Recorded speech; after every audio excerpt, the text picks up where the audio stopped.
गणेश जी की कथा। जब महर्षि वेदव्यास महाभारत लिखने के लिए बैठे तो उन्हें एक ऐसे व्यक्ति की आवश्यकता थी जो उनके मुख से निकले महाभारत के एक एक शब्द को लिख सके। इस कार्य के लिए उन्होंने श्री गणेश जी का चयन करा। गणेश जी भी इस बात के लिए मान गए, पर उनकी एक शर्त थी कि पूरा महाभारत लेखन को एक पल के लिए भी बिना रुके आपको बोलना होगा। गणेश जी बोले, अगर आप एक बार भी रुकेंगे तो मैं लिखना बंद कर दूंगा। महर्षि वेदव्यास ने गणेश जी की इस शर्त को मान लिया, लेकिन वेदव्यास ने गणेश जी के सामने भी एक शर्त रखी और कहा, गणेश आप जो भी लिखेंगे समझ कर ही लिखेंगे।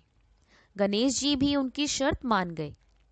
दोनों महाभारत के महाकाव्य को लिखने के लिए बैठ गए।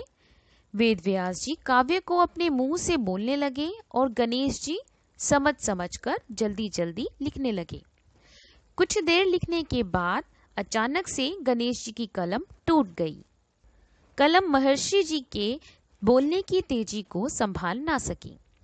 गणेश जी समझ गए कि उन्हें थोड़ा सा गर्व हो गया था और उन्होंने महर्षि के शक्ति और ज्ञान को नहीं समझा। उसके बाद उन्होंने धीरे से अपने एक दांत को तोड़ दिया और स्याही में डुबोकर दोबारा महाभारत की कथा लिखने लगे। जब भी वेदव्यास को थकान महसूस होती तो वे एक मुश्किल सा छंद बोलते, जिसको समझने और लिखने के लिए गणेश जी को ज्यादा समय लग जाता था और महर्षि को आराम करने का समय भी मिल जाता था। महर्षि वेदव्यास जी और गणेश जी को महाभारत लिखने में 3 वर्ष लगे।